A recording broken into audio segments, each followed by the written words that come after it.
Hi friends, I am back with another video. हमने start किया हुआ है सैलरीज। हमने क्या क्या कवर कर लिया? हमने कवर किया बेसिक्स, उसके बाद हमने अलाउंसेस कवर किए, हमने डिडक्शंस कवर किए, फिर हमने रिटायरमेंट बेनिफिट्स कवर किए। अब आ गए हम लोग हमारे लास्ट टॉपिक पे जो है पर्क्स, या आप कह लो पर्क्विजिट्स। हर वीडियो में कहता हूँ, स्टार्टिंग में कहता हूँ, बीच में कहता हूँ, एंड में कहता हूँ, चैनल को सब्सक्राइब कर लो। अच्छा लगा तो दोस्तों को शेयर भी कर देना, लाइक कर देना, कमेंट करके बता देना कैसे लग रहा है। तो अगर नहीं किया तो प्लीज पॉज करके सब्सक्राइब कर दो, बेल को ऑन कर लो, क्योंकि वीडियोस दिख रहा है आपको कितने रेगुलर वीडियोस आ रही हैं। बेल का फायदा क्या है? जैसी वीडियो आएगी आपको पता लग जाएगा, आपका टाइम वेस्ट नहीं होगा। चलो सब्सक्राइब कर दिया तो स्टार्ट करते हैं विद परक्विजिट्स। क्या होते हैं परक्विजिट्स? इन लेमैन लैंग्वेज आपको बताऊं, अगर एम्प्लॉयर अपने एम्प्लॉय को कोई बेनिफिट इन काइंड दे रहा है, के साथ दे रहा है, इन काइंड दे रहा है, तो उसको क्या बोलेंगे? परक्विजिट। जैसे कि हमने पढ़ा था एक लंच अलाउंस। एम्प्लॉयर ने अपने एम्प्लॉय को 50 रुपए दिए, बोला जाके खाना खा ले। ये क्या हुआ? लंच का अलाउंस, मैंने पैसे दिए। अब मैं पैसे देने की बजाय उसको खाना ला कर दे दूं, तो मैंने उसे कैश नहीं दिया, मैंने उसे काइंड में दिया, तो ये हो गया परक्विजिट। ये फर्क है अलाउंस में और परक्विजिट में। पर सर आपने यहां लिखा हुआ है perquisites can be given in cash और काइंड, इसका मतलब क्या है? इसका मतलब समझो। परक्विजिट देने के तीन वेज होते हैं। पहला वे, मैंने खाना लाके दे दिया, इन काइंड दे दिया, ठीक है। सेकंड वे, मैं एम्प्लॉय को बोलता हूं तेरे को जहां जाके खाना खाना है तू खाना खा, पैसे मत दे, पैसे मैं डायरेक्टली वहां दे दूंगा। ये हुआ ऑब्लिगेशन। समझ आया? और तीसरा क्या होता है? मैं एम्प्लॉय को बोलूंगा तू जाके खाना खा, पेमेंट तू कर दे, उसका बिल लाके मुझे दे, मैं तेरे को रियम्बर्स करके दूंगा। यानी पर्क तीन वेज में होता है। डायरेक्टली प्रोवाइड कर दो बेनिफिट, या जहां से एम्प्लॉय बेनिफिट ले रहा है वहां डायरेक्टली पेमेंट कर देगा एम्प्लॉयर, या फिर एम्प्लॉय पहले पेमेंट कर देगा और लास्ट में एम्प्लॉयर को बिल लाके देगा और एम्प्लॉयर बिल को रियम्बर्स कर देगा। ये होता है तीन वे ऑफ परक्विजिट्स। समझ आया? हाँ, अब आ गया, ठीक है। अलाउंस में एक चीज और होती है। अलाउंस में क्या होता है? एम्प्लॉयर अलाउंस दे देता है, अब एम्प्लॉय यूज करे ना करे उसके ऊपर है, पर परक्विजिट का बेनिफिट एम्प्लॉय को मिलेगा ही मिलेगा। चलो इसमें कुछ इंपॉर्टेंट पॉइंट्स मैं बताऊं आपको, तो ये पॉइंट इंपॉर्टेंट है एक। अरे कहां गया?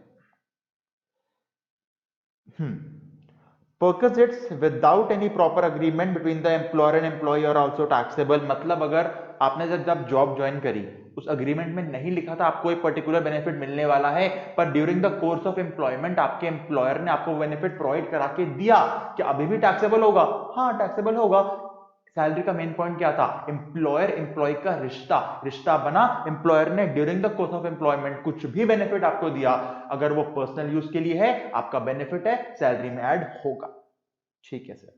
और एक पॉइंट और लिखा है, perquisites may be provided directly और indirectly to the employee or any member of the household। मतलब एम्प्लॉय को दे या उसकी फैमिली मेंबर्स को दे की बात है, बेनिफिट तो एम्प्लॉय का ही हो रहा है। हाँ सर, बेनिफिट एम्प्लॉय का ही हो रहा है।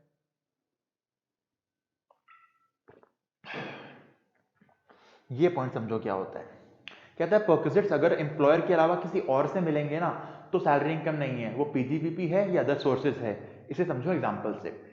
एक डॉक्टर है, एक दिन एक मेडिसिन का सप्लायर डॉक्टर के पास आता है, बोलता है डॉक्टर साहब ये मेरी पर्टिकुलर मेडिसिन है, अगर आपके पास कोई पेशेंट आता है तो आप मेरी ब्रांड की मेडिसिन प्लीज उनको प्रिस्क्राइब कर दो।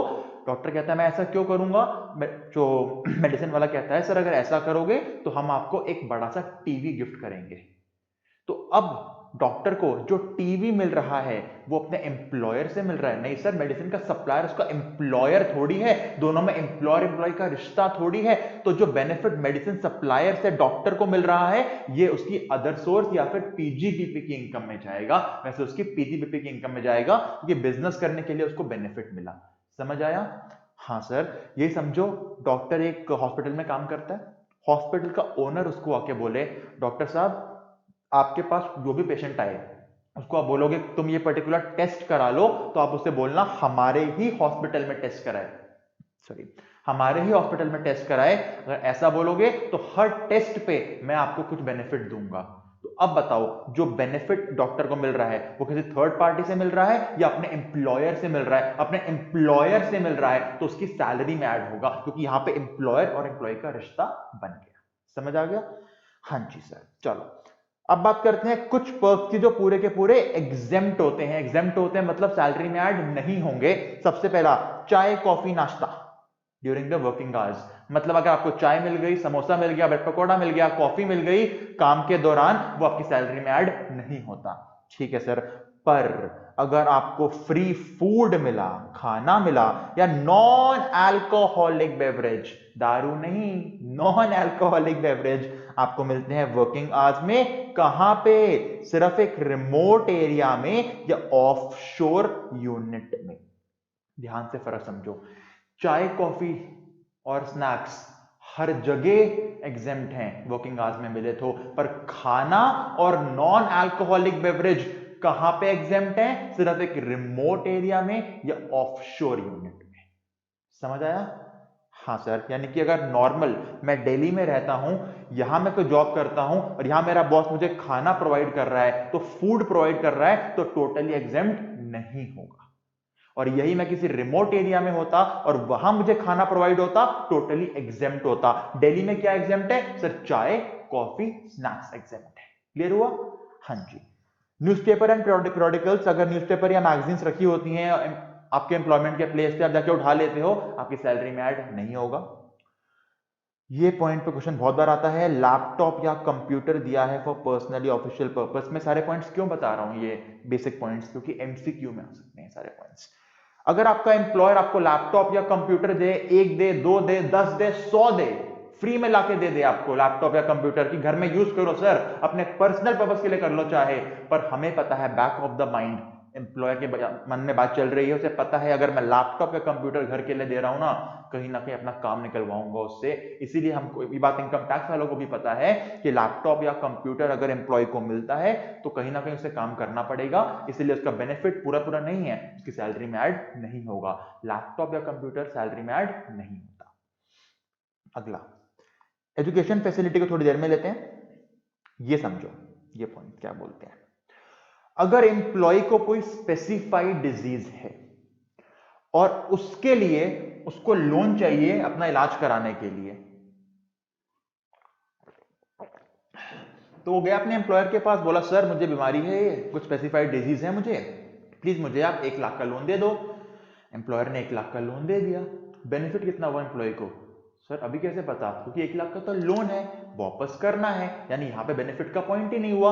यानी बेनिफिट क्या हुआ? बेनिफिट तब होगा एम्प्लॉय को अगर एम्प्लॉयर जो उससे रेट ऑफ इंटरेस्ट चार्ज करेगा वो मार्केट के रेट ऑफ इंटरेस्ट से कम होगा।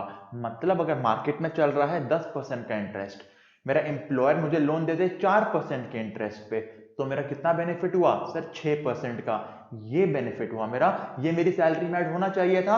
पर अगर मैं लोन लेके आया हूं स्पेसिफाइड डिजीज के लिए, तो ये लोन का इंटरेस्ट का बेनिफिट मेरी सैलरी में ऐड नहीं होता, इररिस्पेक्टिव ऑफ द लोन का अमाउंट। ठीक है? पर अगर बीमारियों के अलावा किसी और पर्पस के लिए मैंने लोन लिया, तब मैं ये देखूंगा पूरे साल में जो मैंने एम्प्लॉयर से लोन लिया है, चाहे वो 1 लोन हो, 2 हो, 10 हो, कितने मर्जी हो, सबको जोड़ देना।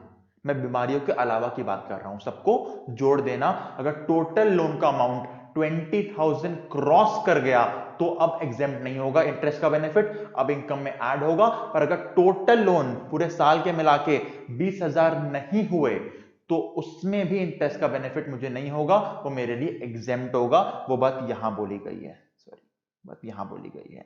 यानी अगर स्पेसिफाइड डिजीज का लोन है, सैलरी में कभी ऐड नहीं होगा उसका इंटरेस्ट का बेनिफिट। पर अगर पेटी लोन है, मतलब मेडिसिन और मेडिकल ट्रीटमेंट के अलावा किसी और का लोन है, तो 20,000 तक है तो कोई दिक्कत नहीं है, एग्जेम्प्ट है वो। ठीक है? ठीक है सर। ट्रेनिंग दी है एम्प्लॉइज को फॉर ऑफिशियल पर्पस, सैलरी में क्यों करोगे? ऑफिशियल पर्पस के लिए मिली है, ऑफिस में यूज होनी है, बंदे का अपना बेनिफिट क्या हुआ? ठीक है जी। अब इन पॉइंट को थोड़ी देर बाद देखते हैं। यहां ये पॉइंट देख लो, एक अगर रेलवे और एयरलाइंस, सिर्फ एक रेलवे और एयरलाइंस के एम्प्लॉय को अगर कुछ बेनिफिट, क्या हो गया, अगर रेलवे और एयरलाइंस के वर्कर को कोई ट्रैवलिंग फैसिलिटी या पासेस मिलते हैं, जैसे कि एयर होस्टेस को बोलते हैं आपको कहीं भी घूमना है, आप एयरलाइन में फ्री में ट्रैवल करो, हम चार्ज नहीं करेंगे आपसे, वो सैलरी में ऐड नहीं होता। ये पॉइंट्स भी देखिए। अब अगर स्टाफ ग्रुप इंश्योरेंस स्कीम है, सैलरी में ऐड नहीं होता। इंश्योरेंस में ना एक बात ध्यान रखना, मैं आपको अभी बता रहा हूं, पूरी सैलरी में ध्यान रहना। इंश्योरेंस होता है 3 तरह का, मेडिकल इंश्योरेंस एम्प्लॉइज का, लाइफ इंश्योरेंस एम्प्लॉइज का, की मैन इंश्योरेंस एम्प्लॉइज का। अगर मेडिकल इंश्योरेंस है कभी भी सैलरी में ऐड नहीं होगा, टोटली एग्जेम्प्ट होता है। यानी अगर एम्प्लॉयर एम्प्लॉय का मेडिकल इंश्योरेंस कराए सैलरी में ऐड मत करना, पहली बात। एम्प्लॉयर एम्प्लॉय का लाइफ इंश्योरेंस कराए हमेशा सैलरी में ऐड करना वो प्रीमियम, क्योंकि लाइफ इंश्योरेंस का अमाउंट एम्प्लॉय की फैमिली को मिलेगा उसकी डेथ के बाद, या एम्प्लॉय को मिलेगा रिटायरमेंट के बाद। क्लियर? ठीक है सर। तीसरा पॉइंट, की मैन इंश्योरेंस पॉलिसी। की मैन इंश्योरेंस पॉलिसी हमेशा टैक्सेबल होती है, पर ये पता है टैक्सेबल कब होती है? जब की मैन इंश्योरेंस का बेनिफिट मिलता है। अगर बेनिफिट एम्प्लॉयर को मिलेगा उसकी पीजीबीपी की इनकम बनेगी, बेनिफिट एम्प्लॉय को मिलेगा उसकी सैलरी की इनकम बनेगी। ठीक है? और ग्रुप के अंदर जो भी इंश्योरेंस होती है टोटली एग्जेम्प्ट होती है। यानी एग्जेम्प्ट में क्या क्या आया? हेल्थ इंश्योरेंस और ग्रुप की इंश्योरेंस। टैक्सेबल में क्या आया? की मैन इंश्योरेंस पॉलिसी। ठीक है? ठीक है सर। गिफ्ट, ये गिफ्ट सेक्शन 52 पर सेक्शन 56 सबसेक्शन 2 क्लॉज 10 वाला नहीं है, वो गिफ्ट अदर सोर्स की इनकम है। ये गिफ्ट है जो एम्प्लॉयर एम्प्लॉय को दे रहा है, एम्प्लॉयर एम्प्लॉय में रिश्ता बन गया सैलरी का। यहां पे अदर सोर्स वाला 56 सबसेक्शन 2 क्लॉज 10 मत लगाना। यहां पे सिंपल सी बात बोली गई है, अगर एम्प्लॉयर अपने एम्प्लॉय को कोई भी गिफ्ट दे, चाहे कैश में दे या काइंड में दे, और अगर वो 5000 तक का है तो टोटली एग्जेम्प्ट है, पर जहां वो 5000 क्रॉस करा टोटली टैक्सेबल होगा। यानी कि 5000 की घड़ी मुझे मिली, सैलरी में कितना ऐड होगा? 0। मेरे बॉस ने मुझे 7000 की 7000 की घड़ी दी, सैलरी में कितना ऐड होगा? पूरा 7000 ऐड हो जाएगा। ये हम पढ़ेंगे सर रेजिडेंशियल स्टेटस के साथ, अभी छोड़ दो, ये भी अभी छोड़ दो। हाँ, ये देखो, telephone facility eight employees residence. याद है अलाउंस के अंदर मैंने टेलीफोन अलाउंस का पॉइंट स्टार मार्क कराया था? हाँ सर कराया था। टेलीफोन अलाउंस अगर एम्प्लॉय को मिलता है टोटली टैक्सेबल अलाउंस है टेलीफोन अलाउंस, पर यही टेलीफोन अगर आपके घर में लगा के दे दिया एम्प्लॉयर ने तो टोटली एग्जेम्प्ट होता है, सैलरी में ऐड नहीं होता। ध्यान रखना बात ये। ठीक है, चलो अब चलते हैं एक ऐसे परक्विजिट के ऊपर जिसके बिना पेपर शायद ही बनता है। बहुत बड़ा, बहुत important perquisite, rent free accommodation, RFA।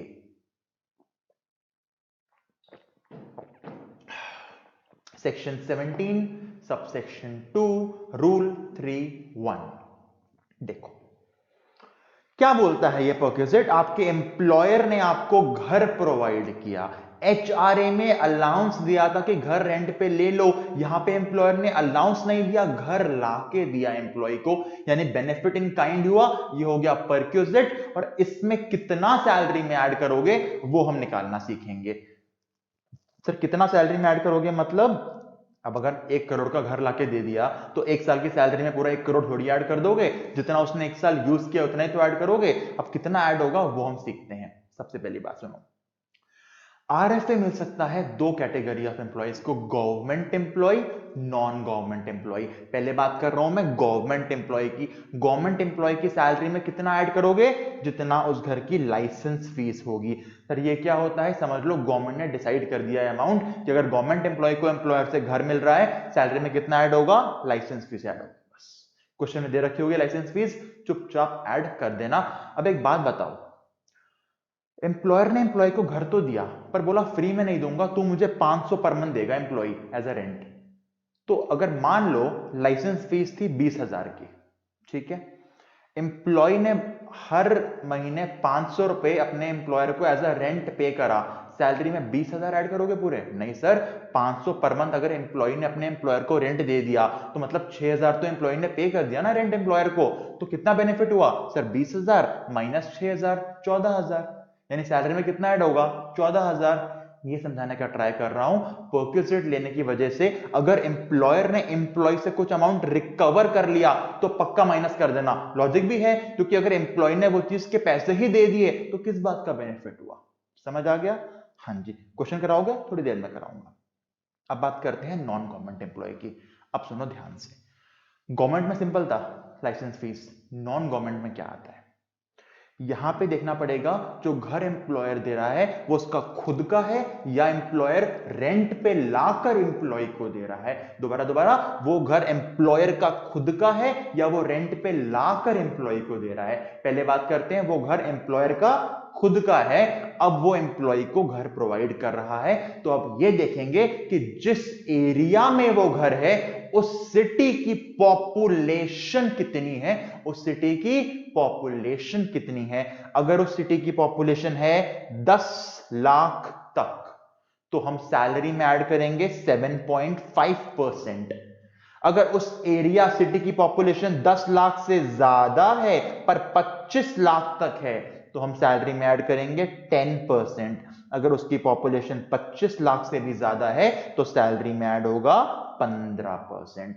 मतलब अगर घर एम्प्लॉयर का खुद का हुआ तो 3 क्राइटेरिया, पॉपुलेशन 10 लाख, सैलरी में ऐड 7.5%, पॉपुलेशन 10 से ज्यादा 25 तक, सैलरी में ऐड 10%, पॉपुलेशन 25 लाख से ज्यादा, सैलरी में ऐड 25%। इजी है, पता कैसे याद करना है? 10 lakh 25 lakh more than 25, 10 lakh 25 lakh more than 25, 7.5, 10, 15। चलो मेरे साथ जल्दी बोलो, अप टू 10 लाख, 25 लाख तक, 25 से ऊपर 7.5, 10, 15। 10 लाख पे कितना ऐड होगा? तो 7.5। एग्जैक्ट 25 पे कितना ऐड होगा? सर 10%। 25 से ऊपर पे है 15%। समझ आया? हाँ सर आ गया। अब ये बात तो बताने की है नहीं, अगर एम्प्लॉय ने कुछ पे कर दिया होगा बेनिफिट के लिए वो तो माइनस होगा ही होगा, क्योंकि जो एम्प्लॉय ने पे कर दिया वो उसकी बेनिफिट थोड़ी ना उसका हुआ। बिल्कुल ठीक। अब यही घर अगर एम्प्लॉयर का खुद का नहीं होता, वो कहीं से रेंट पे लेके आता और एम्प्लॉय को देता, तो अब पता है कितना ऐड करते सैलरी में? यहां पे बनती 2 लिमिट्स। पहली, एम्प्लॉयर ने उस घर को रेंट पे लाने के लिए कितने रुपए दिए, यानी कि बॉस ने कितना रेंट पे किया घर का, और मैक्सिमम लिमिट कितनी थी सर? 15%। तो 15% यहां पे आएगा, विच एवर इज लेस। मतलब जितना उस घर का रेंट मेरे बॉस ने, मेरे एम्प्लॉयर ने आगे दिया वो, या फिर 15% of my salary, which ever is less, वो मेरी सैलरी का बनेगा ऐड। फिर बताने वाली बात नहीं है, अगर मैंने एम्प्लॉय ने कुछ पे कर दिया बॉस को, माइनस हो जाएगा, बाकी ऐड होगा। मतलब ध्यान से सुनना,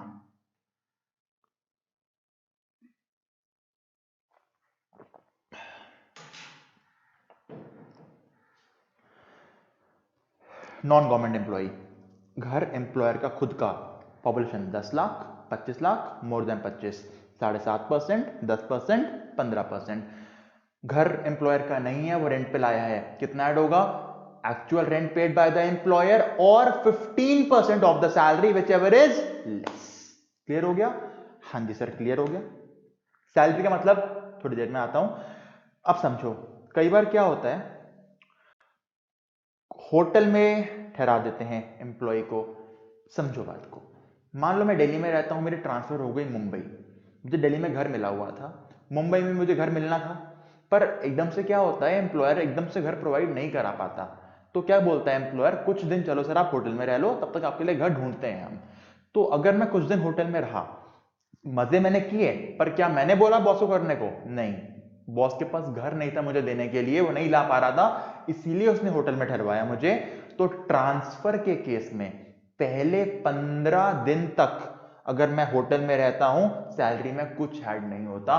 ट्रांसफर के केस में अगर मैं होटल पे रहता हूं, पहले 15 दिन तक सैलरी में कुछ ऐड नहीं होता, पर 15 दिन के बाद सैलरी में ऐड होगा 24%, irrespective of the population of the city.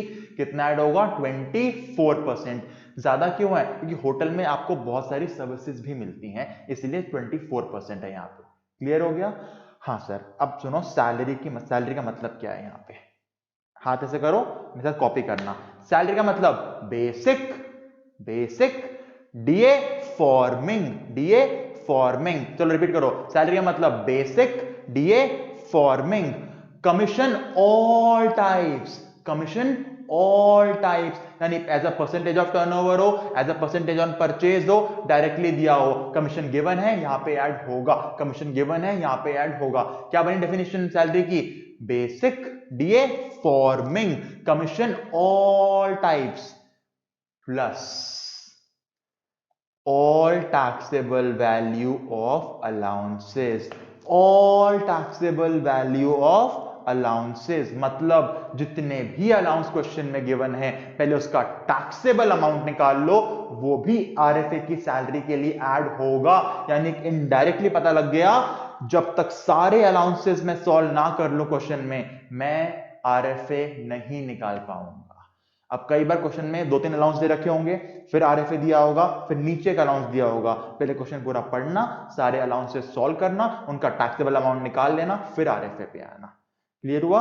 हाँ सर, इसमें देखो बोनस भी ऐड होगा, बता दूं मैं आपका, बोनस भी ऐड होगा। चलो क्या बनी आरएफए की salary? Basic DA forming commission all type and all taxable allowances.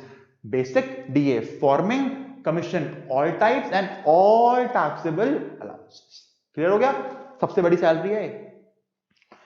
अब अगर फर्नीचर भी प्रोवाइड किया है घर के साथ साथ, तो क्या करेंगे? फिर दो केस, फर्नीचर क्या एम्प्लॉयर का खुद का है? अगर हां तो उसका 10% कॉस्ट में ऐड, उसका 10% ऐड कर देना।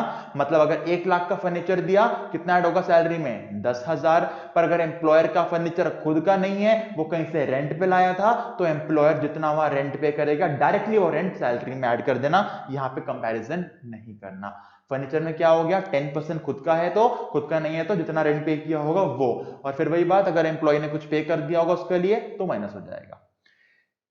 यानी कि आरएफए, जल्दी समझ कर देता हूं, government employee licence fees, non government employee में दो केस, owned by the employer on rent. Owned by the employer देखोगे सिटी की पॉपुलेशन 10 लाख तक 7.5%, 25 लाख तक 10%, मोर देन 25 लाख 15%, होटल में है तो 24%। अगर रेंट पे लेके आया है एम्प्लॉयर घर को, तो एक्चुअल हायर रेंट चार्जेस या एक्चुअल रेंट और 15% of the salary which ever is less. Furniture की बात कर लेते हैं, अगर फर्नीचर एम्प्लॉयर का खुद का है, उसकी कॉस्ट का 10%, फर्नीचर एम्प्लॉयर रेंट पे लाया है तो एक्चुअल रेंट चार्जेस। सैलरी की डेफिनेशन क्या है? Basic DA forming commission all types and all taxable allowances, bonus भी इसमें आएगा। अगर सर सिटी की पॉपुलेशन नहीं बताई तो क्या करें? तो आप सिटी का नाम देख लो, जैसे अगर दिल्ली है पता है 25 लाख से ऊपर होगी, मुंबई है पता है 25 लाख से ऊपर होगी, पर अगर पता नहीं लग रहा तो कुछ भी ले लेना और नोट डाल देना बस कि मैंने ये जूम कर लिया। ठीक है? ठीक है सर, एक क्वेश्चन देख लेते हैं जल्दी से। Mister Prakash working with DEF limited, DEF limited, DEF limited non government. क्या बोला इसने? कैरेट आरएफए बताओ, अगर कंपनी ने स्मॉल टाउन में घर दिया है, पॉपुलेशन 18 लाख की है, 18 लाख मतलब 10 से 25 के बीच में, कितना ऐड होगा? 10%। Basic salary 3 lakh, DA forming 5,000, commission 10,000, salary कितनी बन गई सर? 3,15,000, 3,15,000 का 10%, 31,500 आरएफए सैलरी में ऐड हो जाएगा। समझ आया? हाँ सर, सिंपल क्वेश्चन था। गवर्नमेंट ऑफ दिल्ली आरएफए दिया है, लाइसेंस फीस है 15,000, सैलरी वैलरी दे रखी है। गवर्नमेंट एम्प्लॉय में देखनी सैलरी? नहीं सर, लाइसेंस फीस देखनी है बस, 15,000 पर मंथ, 15 दिन टू 12, 1,80,000। समझ आया? इजी है ना आरएफए? हाँ सर इजी आरएफए। तो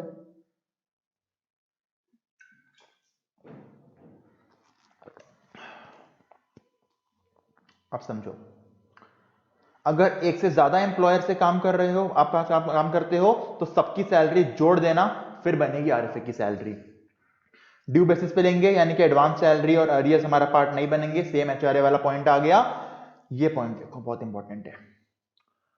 अगर मेरे पास दिल्ली में घर है, मेरी ट्रांसफर हो गई मान लो चेन्नई, मेरे बॉस ने मुझे चेन्नई में भी एक घर दे दिया, पर एक बात बताओ, क्या इतना इजी है यहां से सब कुछ छोड़ छाड़ के वहां पे जाना? बच्चों का स्कूल होता है, वाइफ की जॉब होती है या स्पाउस की जॉब होती है, तो सब कुछ एकदम छोड़ के नहीं जा पाते ना, कुछ टाइम लग जाता है सिटी छोड़ के दूसरी सिटी में जाने में। ये बात इनकम टैक्स वाले समझते हैं।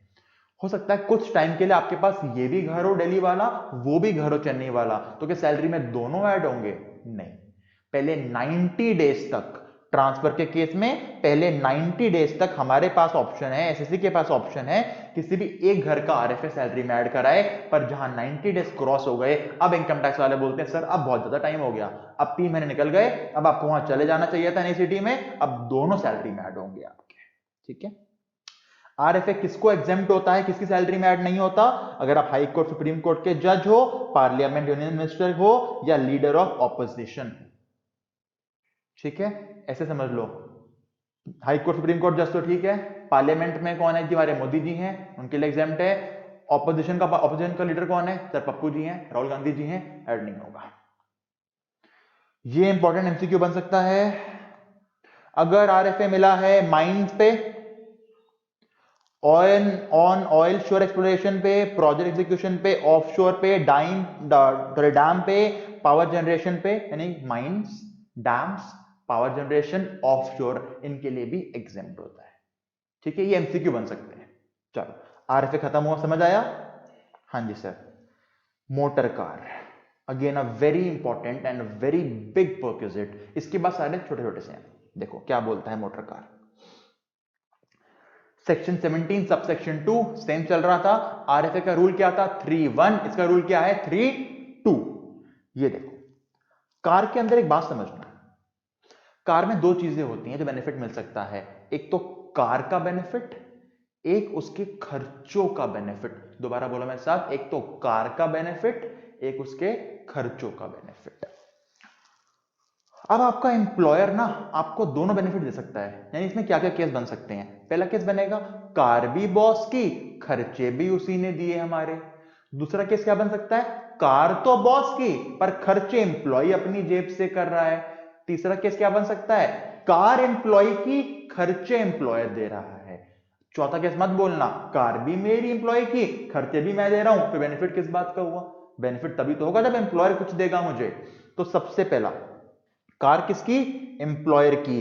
खर्चे भी कौन कर रहा है? सर एम्प्लॉयर ही कर रहा है। पर कार मुझे सिर्फ और सिर्फ मिली है ऑफिशियल पर्पस के लिए। सैलरी में ऐड करोगे? क्यों करूंगा सर, बेनिफिट क्या हुआ? जब तक पर्सनल बेनिफिट नहीं है सैलरी में ऐड क्यों करूंगा? कुछ ऐड नहीं होगा। पूरी कार मुझे मिली है पर्सनल बेनिफिट के लिए। तो याद रखना, कार का 10% और जितने भी खर्चे एम्प्लॉयर ने दिए वो मेरी सैलरी में ऐड होंगे। पूरा पर्सनल है तो कार का 10% और जितने खर्चे दिए मेरे एम्प्लॉयर ने मुझे वो ऐड होंगे। फिर बताने वाली बात नहीं, अगर एम्प्लॉय कुछ पेमेंट कर दे एम्प्लॉयर को, वो तो माइनस होगा ही होगा। ठीक है सर। लास्ट ये एग्जाम में आता है, दोनों पर्पस के लिए कार मिल रही है आपको, ऑफिशियल प्लस पर्सनल, दोनों पर्पस के लिए कार मिलेगी। तो क्या होगा? देखो यहां पे देखना पड़ेगा आपको कार की क्यूबिक कैपेसिटी कितनी है, कार की पावर कितनी है।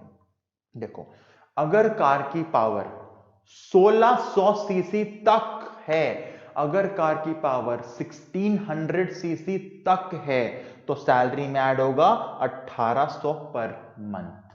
कितना ऐड होगा? 1800 पर मंथ। अगर कार की कैपेसिटी 1600 सीसी क्रॉस करती है, बड़ी कार है, तो अब सैलरी में ऐड होगा 2400 पर मंथ। ये सीसी लिमिट कब देखनी है? सिर्फ जब दोनों पर्पस गिवन हो, ऑफिशियल प्लस पर्सनल। 1600 सीसी तक सैलरी में ऐड हो गया 1800 पर मंथ, 1600 सीसी से ज्यादा सैलरी में ऐड होगा 2400 पर मंथ। और साथ ही साथ अगर ड्राइवर भी मिला है, ड्राइवर को नॉर्मल खर्चों में नहीं मानते, ड्राइवर या शॉफर अलग से एम्प्लॉयर ने दिया है तो उसके लिए ऐड होगा 900 पर मंथ। ड्राइवर के केस में सीसी मत देखना कार की, छोटी कार का ड्राइवर हो या बड़ी कार का ड्राइवर हो, कितना ऐड करेंगे? 900 पर मंथ।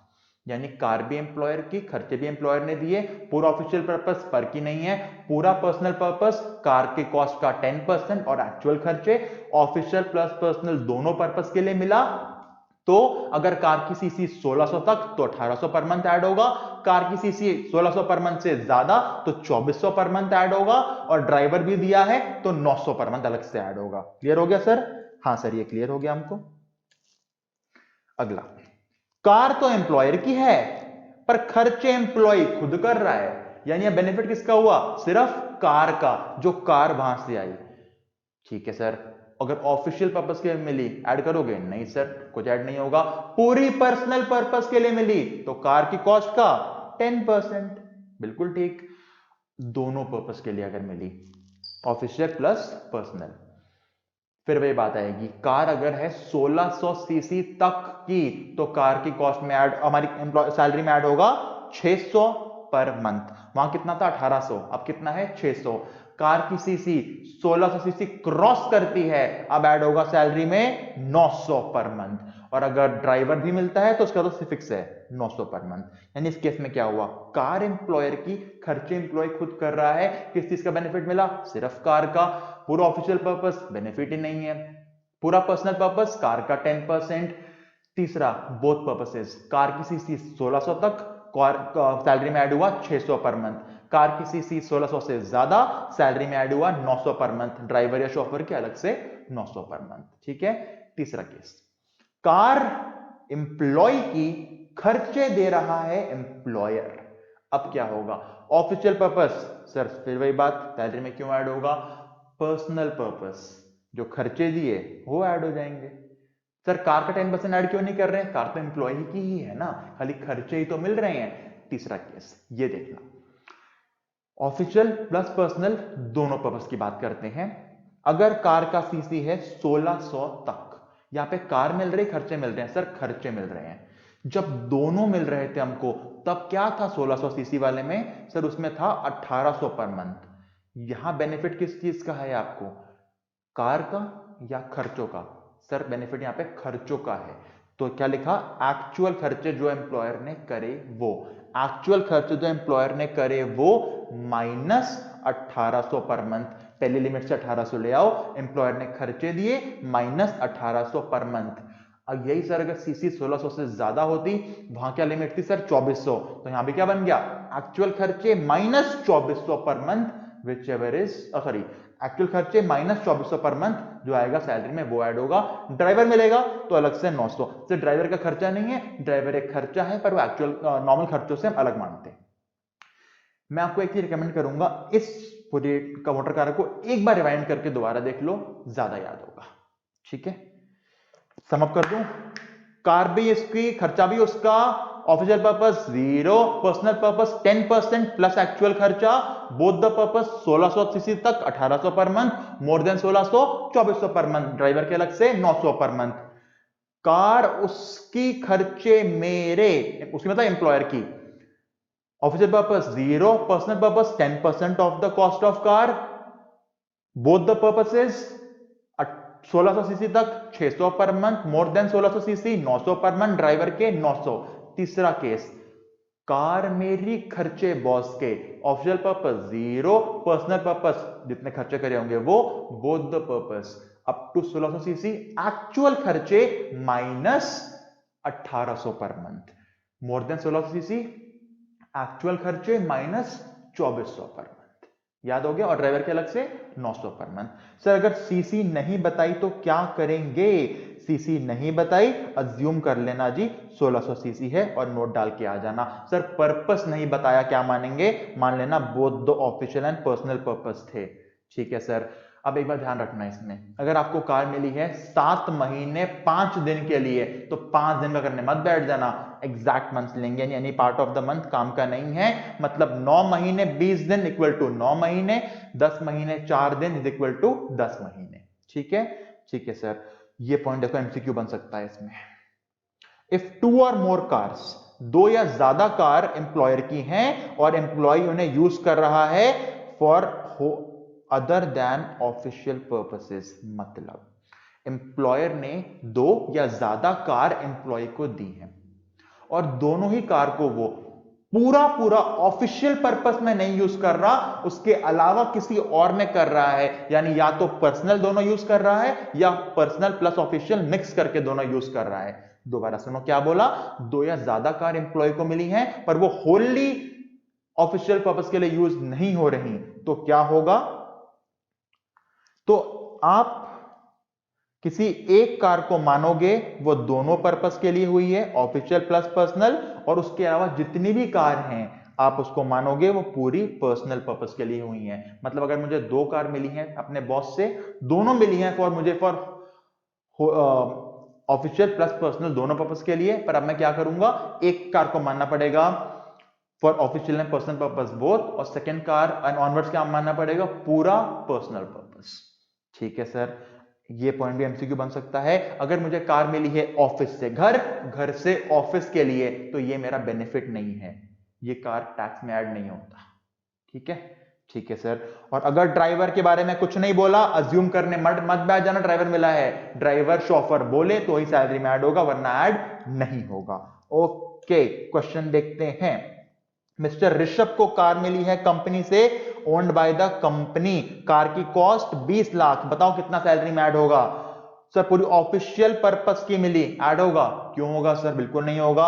पर्सनल पर्पस की मिली, कितना ऐड होगा सर, 10%, 20 लाख का 10%, 20,000, सॉरी 2 लाख।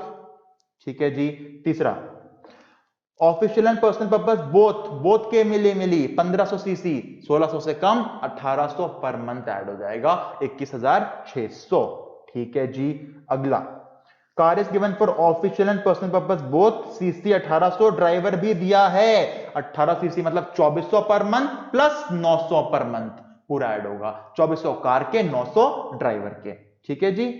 ठीक है सर। अगला, car is maintain by the employee, employee खर्चे कर रहा है, यानी बेनिफिट किसका है, सिर्फ कार का बेनिफिट है। 1100 सीसी की कार, शॉफर दिया है, खर्चे मेरे, कार उसकी, 1600 से कम यानी कि 600 पर मंथ, और ड्राइवर के 900 पर मंथ, यानी 1500 पर मंथ ऐड हो जाएगा यहां पे।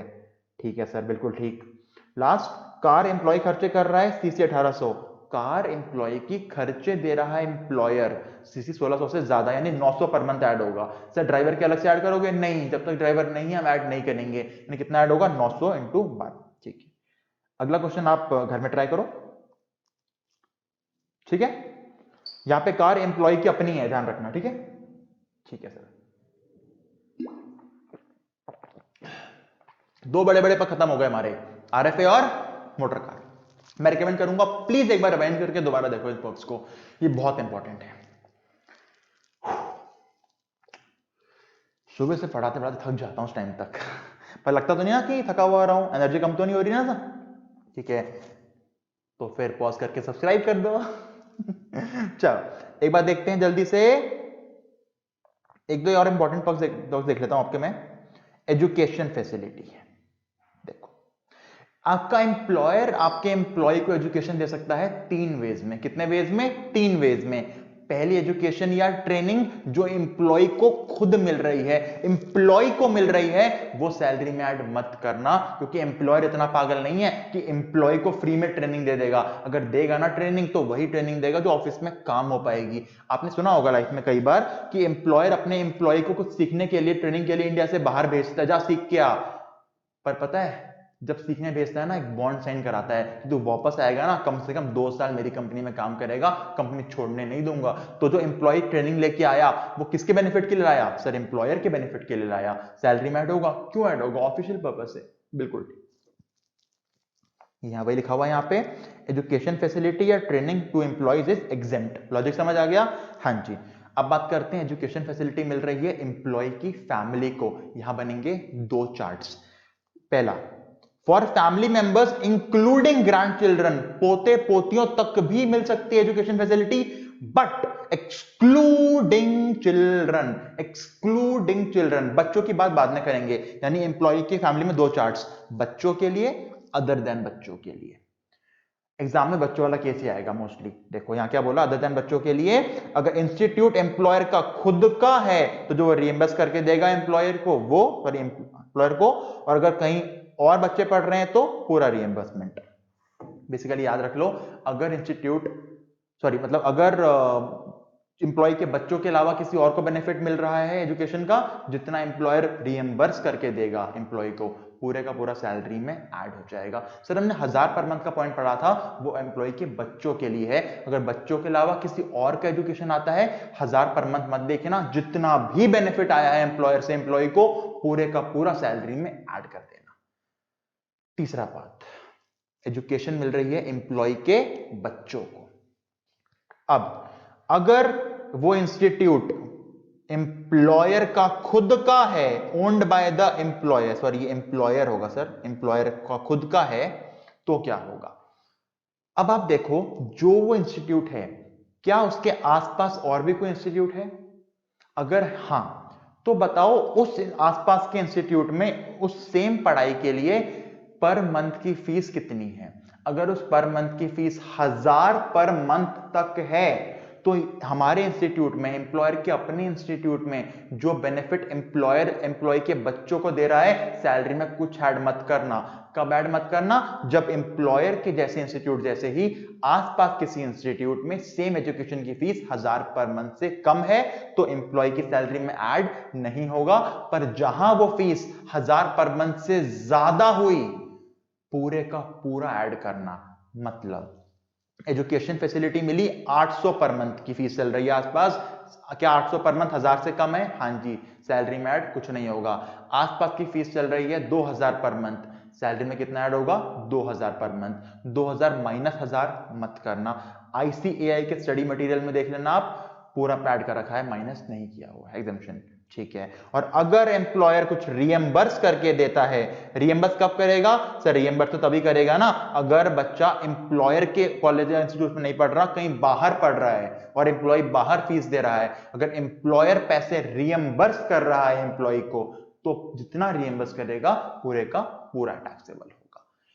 सम अप कर दूं, एजुकेशन एम्प्लॉय को खुद को मिल रही है, टोटली एग्जेम्प्ट। बच्चों के अलावा किसी और मेंबर को दे रहे हो, जितना एम्प्लॉयर रिएम्बर्स करेगा वो सैलरी में ऐड। अगर बच्चों को एजुकेशन मिल रही है एम्प्लॉय के, अगर एम्प्लॉयर का खुद का स्कूल है तो देखो आसपास के स्कूल में क्या चल रही है फीस। अगर 1000 पर मंथ तक चल रही है, सैलरी में कुछ ऐड नहीं होगा। 1000 पर मंथ से ज्यादा चल रही है, टोटल सैलरी में ऐड हो जाएगा। और अगर रिएम्बर्स करा एम्प्लॉयर ने तो पूरे का पूरा ऐड होगा। क्लियर हो गया? हाँ सर, एक क्वेश्चन दिखाओगे? अभी दिखा देते क्वेश्चन आपको। Education miss Payal working Saraswati limited को मिली education facility from her company, बताओ क्या होगा? Cost of education per month 800 per month, employee को बेनिफिट हुआ, ऐड होगा क्या? बिल्कुल ऐड नहीं होगा। एक काम करो, इसको ना बच्चों के लिए कर लो, सॉरी ये बच्चों के लिए, हाँ, फॉर चिल्ड्रन, ये भी चिल्ड्रन। 800 पर मंथ की एजुकेशन है, सैलरी में ऐड होगा? नहीं सर, 1000 से कम ऐड नहीं करते, एग्जेम्प्ट है, ठीक है। कॉस्ट 1500 पर मंथ, कितना ऐड करोगे सर? पूरा 1500 पर मंथ, यानी ये बनेगा 1500 इंटू 12, 18,000। समझ आया? हाँ सर। कॉस्ट सर 5500 रुपए की है, पर 3000 एम्प्लॉय ने हमको दे दिए, एम्प्लॉयर को। अगर 5500 का बेनिफिट था, 3000 एम्प्लॉय ने एम्प्लॉयर को दे दिए, तो एक्चुअल बेनिफिट कितना हुआ सर? 2500 पर मंथ का बेनिफिट हुआ। कितना ऐड होगा सैलरी में सर? 2500 इंटू 12, 30,000, ठीक है। Education facility for employee, employee को मिली, taxable exempt sir? Totally exempt, ठीक है जी, बिल्कुल सही। चलो, समझ आया? हाँ जी सर। अगला इंपॉर्टेंट कर लेते हैं पहले, वो है हमारा, चलो मैं छोटे छोटे बताता हूँ, छोटे छोटे पॉइंट्स, छोटे छोटे पॉइंट देखो जल्दी से। चलो पहले बड़ा ही देखते हैं। एक मेडिकल फैसिलिटी, एग्जाम में आना ही आना है जी, इसके बिना नहीं बनता पेपर, आएगा मेडिकल फैसिलिटी, एग्जाम में आएगा। क्या बोलता है मेडिकल फैसिलिटी वाला पॉइंट? देखो ध्यान से देखना, मेडिकल फैसिलिटी एम्प्लॉयर अपने एम्प्लॉय को 2 वेज में दे सकता है, इंडिया में, इंडिया के बाहर। बात करते हैं इंडिया की। इंडिया में 3 तरह के हॉस्पिटल हो सकते हैं। कौन कौन से? एक तो गवर्नमेंट का हॉस्पिटल, ठीक है, एक एम्प्लॉयर का खुद का हॉस्पिटल, ठीक है, एक कोई अप्रूव्ड हॉस्पिटल। कौन सा? गवर्नमेंट का, एम्प्लॉयर का खुद का, एक कोई अप्रूव्ड। इन तीनों में अगर मेडिकल फैसिलिटी का बेनिफिट मिला, किस किस को? एम्प्लॉय को खुद को, उसके स्पाउस को, उसके बच्चों को। स्पाउस और बच्चे डिपेंडेंट हो या ना हो, स्पाउस और बच्चे डिपेंडेंट हो या ना हो फर्क नहीं पड़ता, पर पेरेंट्स, ब्रदर और सिस्टर्स तभी आएंगे अगर डिपेंडेंट हैं तो। दोबारा सुन लो, फैमिली मेंबर क्या क्या है? खुद, बीवी, बच्चे, डिपेंडेंट हो या ना हो। पेरेंट्स, भाई और बहन, तभी बेनिफिट एग्जेम्प्ट होगा, तब बेनिफिट मिलेगा जब टैक्स से, जब वो डिपेंडेंट हैं तो। चलो अब बात कर रहे थे हम लोग गवर्नमेंट हॉस्पिटल, अपना, अप्रूव्ड। इन तीनों में अगर बेनिफिट मिलता है, अब वो चाहे डायरेक्ट बेनिफिट हो या वो रिएम्बर्समेंट हो, टोटली एग्जेम्प्ट, सैलरी में ऐड नहीं होगा। टोटली एग्जेम्प्ट, सैलरी में ऐड नहीं होगा। यानी कब ऐड होगा? जब किसी प्राइवेट में है या किसी अनअप्रूव्ड में है। ठीक है, ठीक है। अब बात करते हैं इंडिया से बाहर की। अब समझो, इंडिया से बाहर अगर कोई जाता है ट्रीटमेंट कराने, तो सिर्फ खर्चा ट्रीटमेंट का नहीं होता, दो खर्चे और होते हैं। एक आने जाने का खर्चा फॉरेन तक का, एक वहां कुछ दिन वहां पे रहने का खर्चा, क्योंकि इलाज करते सीधा तो आ नहीं जाओगे। एक चीज और होती है, अगर कोई बंदा फॉरेन जाता है ट्रीटमेंट कराने, अकेले थोड़ी जाएगा, किसी को साथ में अटेंडेंट बना के लेके जाएगा जो उसकी हेल्प करे, हॉस्पिटल वगैरह ले जाए, ट्रैवल करा दे उसका वहां पे। तो यहां पे बेनिफिट दो लोगों का होता है, ट्रीटमेंट का भी, अटेंडेंट का भी। फॉरेन में ट्रीटमेंट और वहां रहने के खर्चे, ट्रीटमेंट और वहां रहने के खर्चे, ट्रीटमेंट और वहां रहने के खर्चे कितने एग्जेम्प्ट करोगे? जितने आपको RBI, reserve bank of India approve करके भेजेगा, उतने माइनस, उतने एग्जेम्प्ट करोगे। आरबीआई ने बोला रहने के लिए और ट्रीटमेंट के लिए 2 लाख तक का खर्चा अप्रूव करते हैं हम लोग। एम्प्लॉयर ने खर्चा दिया 3 लाख का, सैलरी में कितना ऐड होगा? 3 लाख माइनस 2 लाख, 1 लाख। ट्रैवलिंग का खर्चा कितना ऐड करोगे? जितना एम्प्लॉयर ने दिया उतना, पर वो तभी ऐड होगा, ट्रैवलिंग का खर्चा तभी ऐड होगा जब एम्प्लॉय की GTI, gross total income 2 lakh से ऊपर होगी तो। जब एम्प्लॉय की जीटीआई 2 लाख से ऊपर होगी तो। सर कुछ कुछ समझ आ रहा है, ज्यादा समझ नहीं आ रहा तो क्वेश्चन देख लेते हैं ना। बढ़िया क्वेश्चन लाया आपके लिए, एकदम बढ़िया। देखो, miss Rajni working Gulati hospitals को मिली medical facility from her company, बताओ टैक्सेबल है या नहीं है? Medical facility in own hospital of employer, employer का खुद का, सैलरी में add 0। Medical facility in government hospital, salary में add 0। Medical facility in approved hospital, salary में add 0। Reimbursement of medical expenses totally taxable, क्योंकि रिएम्बर्समेंट कब exempt है? जब वो गवर्नमेंट का हो, अप्रूव्ड का हो या खुद का हो। ठीक है, हाँ सर एक और क्वेश्चन देखो जल्दी से। रिएम्बर्समेंट करा फॉलोइंग खर्चों का, on treatment of uh self employed daughter, daughter self employed, daughter dependent हो या ना हो फर्क नहीं पड़ता, पर प्राइवेट क्लिनिक में है तो पूरे का पूरा taxable. Treatment of her self, खुद का एम्प्लॉय का, but by family doctor, family doctor ना तो गवर्नमेंट हुआ, ना एम्प्लॉयर का हुआ, ना अप्रूव्ड हुआ, यानी कि 8,000 भी सैलरी में taxable. Treatment of mother in law, mother in law definition में है ही नहीं, मदर कवर्ड है, मदर इन लॉ कवर्ड नहीं है, यानी कि पूरे का पूरा टैक्सेबल। मेडिकल पॉलिसी का प्रीमियम दिया एम्प्लॉयर ने 7,500 का, याद करो टोटली एग्जेम्प्ट परक्विजिट्स, उसी में बता दिया था मेडिकल सैलरी में ऐड नहीं होता, एग्जेम्प्ट होता है। मेडिकल अलाउंस दिया सर 2,000 पर मंथ का, फुली टैक्सेबल कैटेगरी, याद है, फिक्स मेडिकल अलाउंस 24,000 टैक्सेबल होगा। मेडिकल एक्सपेंस रिएम्बर्स करे बेटे के ट्रीटमेंट में in a government hospital, exempt. Expense incurred, सही फॉरेन का आ गया, माइनर बेटे को बाहर भेजा, माइनर बेटे को बाहर भेजा, 1,05,000 लगभग लग गए, ट्रैवल भी था और ट्रीटमेंट भी था। आरबीआई ने 2 लाख बोले, आरबीआई ने 2 लाख बोले, खर्चा 1,05,000 का ही हुआ, हमारा खर्चा आरबीआई की लिमिट के अंदर ही हो गया, सैलरी में कितना ऐड? 0। आंसर दिया है, आप देख लेना एक बार। समझ आया? हाँ सर ये भी समझ आ गया।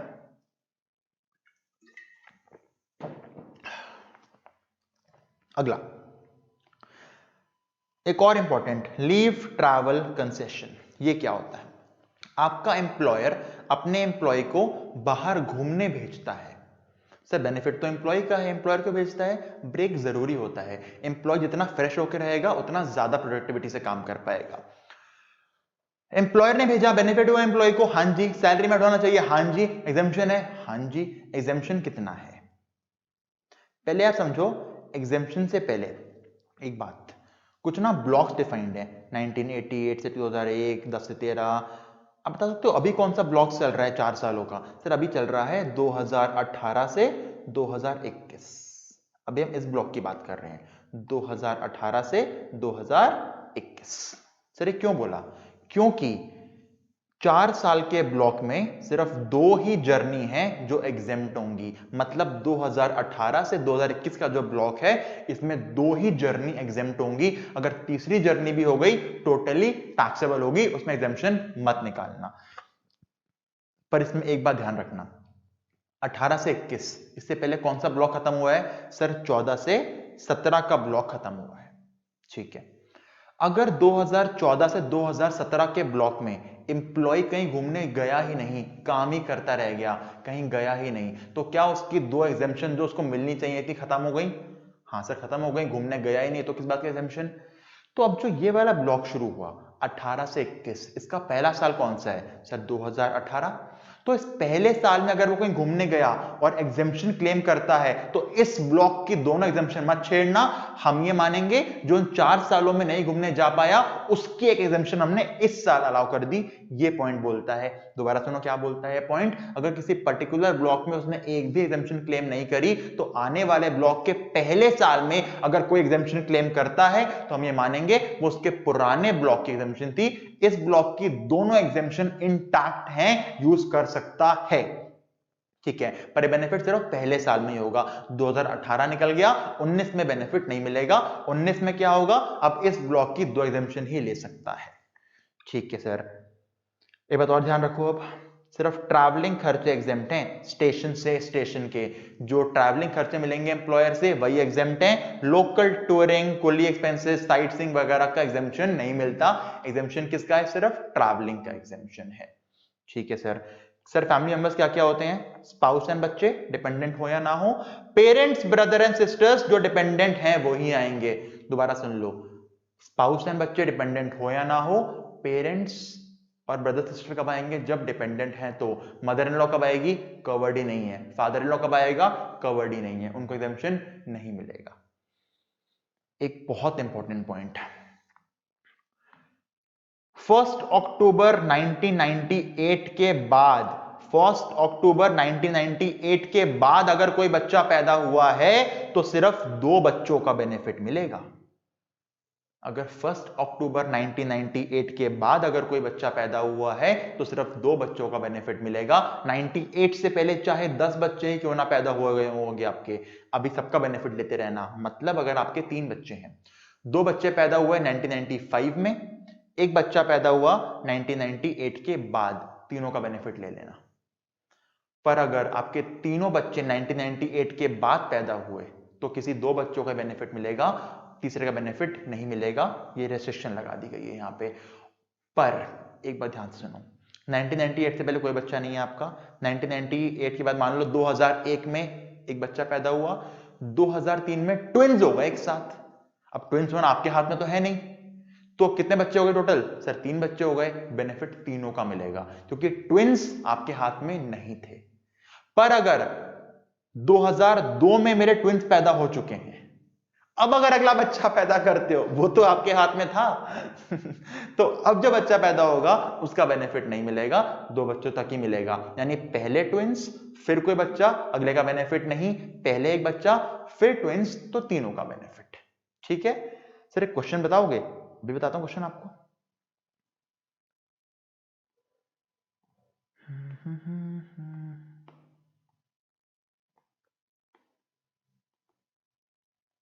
हाँ, compute the amount of leave travel concession. Aman went on a holiday to Mumbai with his wife and 3 children. 3 बच्चे, अच्छा जी। एक डॉटर पैदा हुई है 1/5/11 को, 2011 में पैदा हुई। उसके बाद ट्विंस पैदा हो गए 2013 में। ट्विंस पैदा हो गए, पहले सिंगल फिर ट्विंस, तीनों का बेनिफिट, क्योंकि बाद वाले ट्विंस आपके हाथ में नहीं थे। अब 2 एक साथ हो गए, 3 एक साथ हो गए, आपको क्या पता। तो total cost of travel 8 lakh रुपए लगे, 5 लाख खुद के, 3 लाख बच्चों के। कितना एग्जेम्प्ट होगा सर? पूरा 8 लाख एग्जेम्प्ट होगा, बिल्कुल ठीक। सेकंड केस में क्या बोला? ट्विंस पहले पैदा हुए 11 में, उसके बाद बेटी पैदा हुई, तो अब बेटी का बेनिफिट मिलेगा एग्जेम्पशन का? नहीं सर, बच्चे 2 हो चुके हैं, तीसरा करने जा रहे हो, एग्जेम्पशन तीसरे बच्चे का नहीं मिलेगा। यानी कि जो 5 लाख खुद के और वाइफ के मिले वो तो एग्जेम्प्ट हैं, पर जो 3 लाख 3 बच्चों के लिए मिले, मतलब 1 लाख 1 लाख 1 लाख मिले 3 बच्चों के, कितने एग्जेम्प्ट होंगे सर? 2 लाख एग्जेम्प्ट होंगे। यानी टोटल कितना एग्जेम्प्ट हो गया? 7 लाख। अपने और बीवी के 5 लाख, 2 बच्चों के 2 लाख। कितना टैक्सेबल होगा सर? 1 लाख बेटी वाला टैक्सेबल हो जाएगा। समझ आ गया? हाँ सर, एलटीसी भी समझ आ गया। अब छोटे मोटे बेनिफिट सारे, क्या बोलते हैं बेनिफिट देखो। अगर एम्प्लॉयर ने किसी भी सुपर एनुएशन फंड में पैसे डाले आपके लिए तो 1.5 लाख तक एग्जेम्प्ट है, उसके ऊपर टैक्सेबल है। एमसीक्यू आता है, सुपर एनुएशन फंड कितना एग्जेम्प्ट? 1.5 लाख एग्जेम्प्ट, उसके ऊपर टैक्सेबल। गिफ्ट वाला पॉइंट बता चुका हूं, 5,000 तक एग्जेम्प्ट, उसके ऊपर टैक्सेबल। हाँ सर बता चुके हो। बात करते हैं लंच की। अगर आपको खाना प्रोवाइड हुआ, सर खाना से याद आ रहा है, आपने फुली एग्जेम्प्ट में बताया था, चाय कॉफी नाश्ता एग्जेम्प्ट, खाना कहां पे एग्जेम्प्ट था? रिमोट एरिया या ऑफशोर यूनिट्स में। नॉर्मल प्लेस पे अगर खाना देते हो तो टैक्सेबल है। हाउएवर हर मील पे 50 रुपए का एग्जेम्पशन है, हर मील पे 50 रुपए का एग्जेम्पशन है। इसको याद करो लंच अलाउंस से। Lunch allowance fully taxable, lunch की फैसिलिटी 50 रुपए पर मील तक एग्जेम्प्ट। यानी कि अगर मील मिला 40 रुपए का टोटली एग्जेम्प्ट, मील मिला 80 रुपए का 80 माइनस 50 30 पर मील टैक्सेबल। सर पूरे साल में कितने मील्स हैं? हमको नहीं पता, अज्यूम करो पूरे साल में 300 मील्स अवेलेबल हैं, तो जितने मील्स आए आपको मिले आपको इनटू 300 कर देना। सर क्वेश्चन बताना एक बार, अभी बताता हूं क्वेश्चन आपको उसका।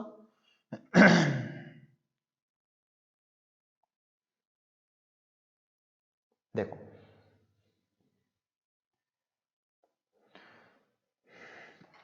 मिस पूजा वर्किंग इन्फोसिस लिमिटेड को मिली लंच फैसिलिटी, कितना ऐड होगा बताओ? कॉस्ट टू द एम्प्लॉयर 40 पर मील। सर 50 तक एग्जेम्पशन है, कुछ ऐड नहीं होगा, बिल्कुल ठीक nil answer. Cost to the employer 80 per मील और 300 दिन के लिए अलाउड हुआ। 80 पर मील, एग्जेम्पशन है 50 का, 80 माइनस 50 बेनिफिट हो गया 30 का, 30 इंटू 300 9000। सर ऑफशोर यूनिट में दिया, ऑफशोर यूनिट में खाना टोटली एग्जेम्प्ट, सैलरी में जीरो। समझ आ गया? हाँ जी सर। क्रेडिट कार्ड आपको मिला है ऑफिस से, अगर ऑफिशियल पर्पस के लिए मिला है कुछ ऐड नहीं होगा, पर्सनल के लिए मिला है जितना खर्चा आपने करा होगा पर्सनल पे वो ऐड हो जाएगा सैलरी में, कुछ अपने एम्प्लॉयर को पे कर दिया वो माइनस कर देना। अब जो अलाउंस बचे ना, ये बहुत सिंपल से अलाउंस है, खुद भी कर लोगे आप, ये लॉजिक लाओगे कर लेना आराम से। कुछ छूट जाए तो आप खुद करने का ट्राई करना, नहीं होते तो मुझे व्हाट्सएप करना, आपको बता दूंगा, मेल करना बता दूंगा, कॉल करना बता दूंगा। कि फास्ट ट्रैक में ना सारे में कवर नहीं कर पा रहा, मैंने मेजर सारे कर लिए, छोटे मोटे छूटे हैं ना खुद भी कर लोगे आराम से आप। ESOP, स्वेट इक्विटी शेयर्स, ये क्या बोलता है? स्वेट इक्विटी क्या होते हैं? एम्प्लॉय ने अपने खून पसीना लगाया अपने एम्प्लॉयर के ऑफिस में काम करने के लिए, तो एम्प्लॉयर उसको कुछ बेनिफिट लाके देता है। बेनिफिट क्या देता है? जो कंपनी का शेयर प्राइस मार्केट में चल रहा होता है 200 रुपए का, वो कहता है भाई तेरे को मैं 100 में प्रोवाइड करूंगा, तू हमारी कंपनी का एम्प्लॉय है, तेरे खून पसीना लगाया है, स्वेट लगाया है कंपनी में, तो तू 200 का शेयर तेरे को मैं 100 में दे रहा हूं आज। कितना बेनिफिट हुआ आपको? सर 100 रुपए का बेनिफिट हुआ। यानी कि फेयर मार्केट वैल्यू जो मार्केट में चल रही है माइनस एक्सरसाइज प्राइस, वो प्राइस जो एम्प्लॉय को देना पड़ा अपने बॉस को शेयर लेने के लिए, वो उसका बेनिफिट हुआ इनटू नंबर ऑफ शेयर्स जितने उसको मिले। वैसे दिक्कत नहीं है, दिक्कत कहां पे आएगी? जब फेयर मार्केट वैल्यू गिवन नहीं हो क्वेश्चन में तो क्या करोगे? क्योंकि अगर फेयर मार्केट वैल्यू गिवन है तो जितना का शेयर मुझे मिल रहा है, जितने मैं एम्प्लॉयर को पे कर रहा हूं, डिफरेंस मेरा बेनिफिट हो गया। पर अगर फेयर मार्केट वैल्यू गिवन ना हो तो क्या करोगे? सबसे पहले बताओ जो शेयर आपको मिल रहा है वो लिस्टेड है यानी कोटेड है या अनलिस्टेड है? अगर वो लिस्टेड है मतलब वो कोटेड है, तो बताओ वो कहां पे लिस्टेड है? सर वो किसी स्टॉक एक्सचेंज में लिस्टेड होगा। अगर वो किसी एक ही स्टॉक एक्सचेंज में लिस्टेड है तो जिस दिन आपको शेयर मिला उस दिन का ओपनिंग प्राइस, जब मार्केट खुली थी शेयर कितने का खुला था, जब मार्केट बंद हुई कितने पे वो शेयर का प्राइस बंद हुआ, opening plus closing divide by 2, जो एवरेज आ गया वो माना जाएगा उस दिन का फेयर मार्केट वैल्यू। उससे माइनस करना कि आपने कितना एम्प्लॉयर को पे कर दिया, बेनिफिट आपको हो गया पर शेयर। अगर वो एक से ज्यादा स्टॉक एक्सचेंज में लिस्टेड है तो क्या करोगे? सबसे पहले देखो जिस दिन आपको शेयर मिला उस दिन ज्यादा trading in number of shares, ज्यादा trading in number of shares किस स्टॉक एक्सचेंज में हुई है, जिस स्टॉक एक्सचेंज में हुई है उसका ओपनिंग क्लोजिंग का एवरेज लेना है। ठीक है? और अगर ट्रेडिंग हुई ही नहीं है स्टॉक एक्सचेंज में तो जिस दिन आपको शेयर मिला उससे पहले, सबसे पहले जो दिन आया होगा जब ट्रेडिंग हुई थी उसका ओपनिंग क्लोजिंग का एवरेज कर देना। और अगर अनलिस्टेड शेयर है तो आप किसी भी वैल्यूअर के पास जाओ और वैल्यू निकलवा लो, पर वो वैल्यू एक्सरसाइज डेट से 180 दिन के अंदर ही होनी चाहिए, यानी कि 6 महीने से ज्यादा पुरानी नहीं होनी चाहिए। क्वेश्चन देखो, बड़ा इजी क्वेश्चन आता है सॉप का। तो देखो सॉप का क्वेश्चन,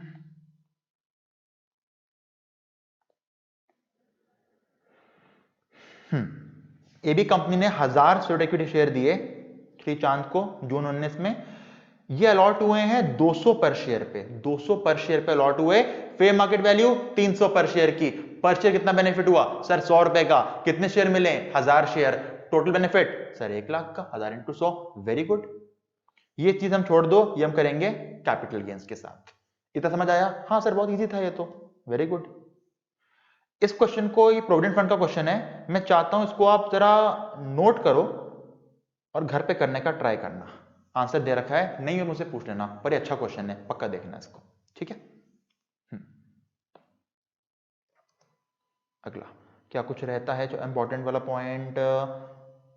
लाइफ इंश्योरेंस को ऑलरेडी बता चुका हूं, पूरा टैक्सेबल होगा। कीमैन इंश्योरेंस भी टैक्सेबल होगा, मेडिकल एग्जेम्प्ट होगा। अगर गैस, इलेक्ट्रिसिटी और वाटर फैसिलिटी आपको मिलती है तो आप क्या करोगे?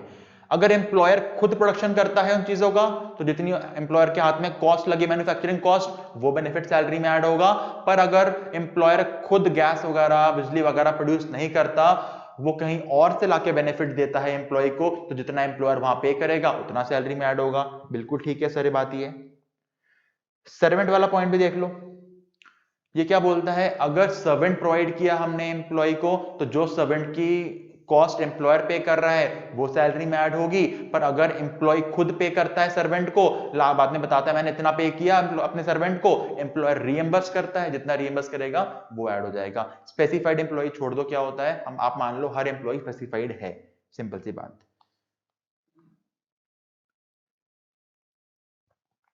हाँ ये एक पॉइंट है। इंटरेस्ट फ्री लोन याद है, या कंसेशनल रेट का लोन, ये क्या था?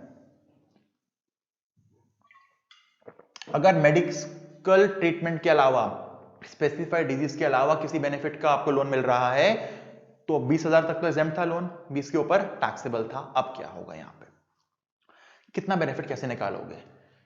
हमारा प्रीवियस ईयर कौन सा है? 19-20। मैं मार्केट रेट देखने जा रहा हूं कि मार्केट में क्या चल रहा है रेट ऑफ लोन। तो मैं देखूंगा मेरा प्रीवियस ईयर शुरू कब हुआ सर? 1 अप्रैल 2019 को शुरू हुआ, ठीक है। 1 अप्रैल 2019 को एसबीआई का क्या रेट था? एसबीआई का क्या रेट था उसको मानोगे आप मार्केट का रेट, ठीक है सर। मान लो वो चल रहा था 10% का। मेरे बॉस ने मुझे पूरे साल में किसी भी दिन लोन दिया 6% के हिसाब से। मुझे कितना बेनिफिट हुआ सर? 10% माइनस 6%, 4% का। तो ये 4% का बेनिफिट मेरी कॉस्ट में, सैलरी में ऐड होगा। सर क्वेश्चन बताना एक बार? अभी बताता हूं। क्वेश्चन देखो, जल्दी समझ आएगा।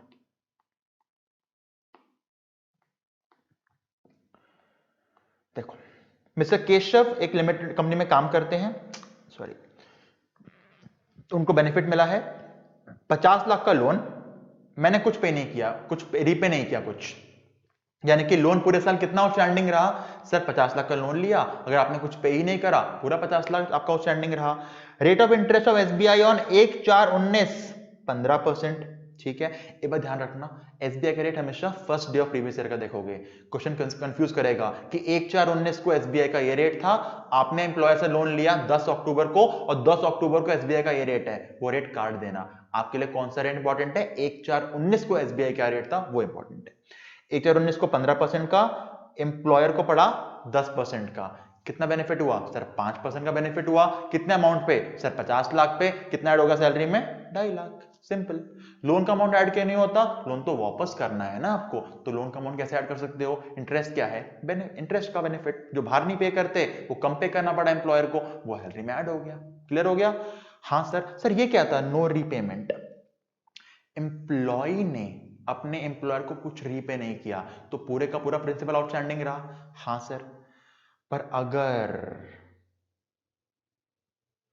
एम्प्लॉयर अपने एम्प्लॉय से कुछ रीपेमेंट लेता, जैसे कि ईएमआई होती है लोन में, क्वेश्चन देखो समझ आएगा आपको। 5 लाख का लोन था, 10,000 की ईएमआई एम्प्लॉय पे कर रहा है हमेशा, 11% चल रहा था एसबीआई का रेट, बॉस ने लिया 7% का, यानी कितना बेनिफिट हुआ सर 4% का। कितना आउटस्टैंडिंग अमाउंट रहा सर, ऐसे नहीं बता पाओगे क्योंकि हर महीने मैंने 10,000 की ईएमआई दी है, यानी स्टार्टिंग में 50 लाख का बेनिफिट हुआ मुझे, सॉरी 5 लाख का बेनिफिट हुआ। जब अप्रैल निकल गया सर, मई में मैं 10,000 रुपए दे चुका हूं, यानी आउटस्टैंडिंग कितना बचा 4,90,000। तो मेरा एम्प्लॉयर अब 4,90,000 पे इंटरेस्ट चार्ज करेगा। उसके बाद फिर 10,000 की ईएमआई जाएगी, अब मेरा बॉस मुझसे 4,80,000 पे चार्ज करेगा, यानी यहाँ पे प्रिंसिपल चेंज हो रहा है, यानी कि इंटरेस्ट हमेशा बचे हुए प्रिंसिपल पे निकलने वाला है। हाँ सर, ये बात तो समझ आ रही है हमको। तो यहाँ पे आपको बनानी पड़ेगी ये टेबल, पूरा प्रीवियस ईयर नोट कर देना अप्रैल से लेके मार्च तक का, ठीक है। हाँ सर, कर दिया नोट। ओपनिंग बैलेंस 5 लाख जितना लोन था, ईएमआई 10,000 की पे कर दी, कितना बच गया सर 4,90,000 बच गया। इस पे निकालो इंटरेस्ट का बेनिफिट सर, 4% का बेनिफिट हुआ हमको। 4% कैसे आया, 11 माइनस 7, 4% इंटू 4,90,000 इंटू 1/12 इंटू 1/12। क्यों कर रहे हो सर, क्योंकि अप्रैल का इंटरेस्ट निकाला ना, इसलिए एक महीने का 1/12 के हिसाब से आ गया ये। मई में फिर 10,000 पे कर दिए, कितना बैलेंस बच गया सर 4,80,000 बच गया, इंटू 4% इंटू 1/12। जून में सर फिर 10,000 पे कर चुका हूं, 470 इंटू 4% इंटू 1/12। सर ऐसे करना पड़ेगा, बिल्कुल करना पड़ेगा। टोटल कितना आ गया 17,408, ये सैलरी में ऐड होगा। कोई शॉर्टकट है शॉर्टकट बताता हूं, शॉर्टकट क्या है। शॉर्टकट तब वर्क करेगा अगर आपकी ईएमआई हर महीने सेम जा रही है तो, क्योंकि उससे आपको पता लग रहा है हर महीने मेरा प्रिंसिपल इतने से कम होने वाला है। सबसे पहला ईएमआई निकाल लो, 490 इंटू 4% के हिसाब से 1,633 रुपए का आ गया। कोई दिक्कत नहीं, पहले महीने का निकल गया। हाँ सर, आने वाले महीनों में हर महीने कितना कम होगा प्रिंसिपल, 10,000 10,000 10,000 कम होगा। फिक्स है 10,000 कम होने वाला है, 10,000 नोट कर लो, उसको मल्टीप्लाई कर दो परसेंटेज बेनिफिट से। कितना बेनिफिट है सर 4% का, डिवाइड कर दो 12 से। सर क्या मतलब ये कितनी ईएमआई है 10,000 इंटू 4% डिवाइड बाय 12, कितना आ गया 33.33। अब अपने हर बेनिफिट को, इस बेनिफिट को 33 से कम करते चलो। यानी मैंने क्या किया, पहले महीने का बेनिफिट निकाल लिया, उसके बाद ईएमआई का amount into percentage benefit divide by 12, 33.33। हर महीने की ईएमआई 33.3 से कम कर दो। देखो 1633 माइनस 33, 1600 माइनस 33 इतना, माइनस 33 इतना, माइनस 33 इतना, माइनस 33 इतना, टोटल कर दो सबका 17,408 आ जाएगा। शॉर्टकट टेक्निक समझ आ गया। हाँ सर, ये तो आ गई, नहीं आई तो रिवाइंड करके देख लो, आ जाएगी। फास्ट ट्रैक है, मैं सॉल्व नहीं करा पाऊंगा क्वेश्चन को, पर अगर आपको लगता है सॉल्व कराना चाहिए कमेंट कर देना, मैं पूरा सॉल्व करा दूंगा आपको। चलो ये भी हो गया।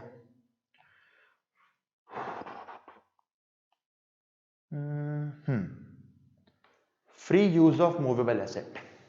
अगर आपके एम्प्लॉयर ने आपको कोई एसेट फ्री में यूज करने के लिए दिया, कॉस्ट में कितना ऐड करोगे सर 10%, अभी पढ़ के आए थे, बिल्कुल ठीक। यानी जितने का भी एसेट होगा उसका 10% आपकी कॉस्ट में ऐड हो जाएगा। पर कोई एग्जेम्पशन भी है कोई, हाँ लैपटॉप या कंप्यूटर टोटली एग्जेम्प्ट है ना, यानी आपको लैपटॉप या कंप्यूटर मिला तो कॉस्ट में ऐड मत करना, ये तो हुआ फ्री यूज। पर अगर वो रेंट पे लाके दे रहा है आपका एम्प्लॉयर, तो क्या 10% ऐड करोगे, नहीं, तब तो रेंट ऐड करोगे जितना एम्प्लॉयर ने पे किया है, क्योंकि हम तो सैलरी में वो ऐड करते हैं जो एम्प्लॉयर का खर्चा हुआ है।